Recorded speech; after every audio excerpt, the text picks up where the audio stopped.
नमस्कार दोस्तों, कैसे हो आप सब। ये देखिए हमारे आसपास गरुड़ देख रहे हैं आप।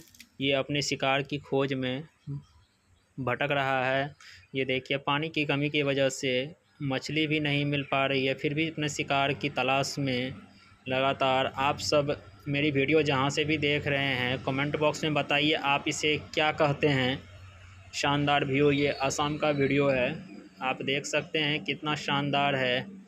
इसे हमारे तरफ गरुड़ बोला जाता है। आप इसे क्या कहते हैं?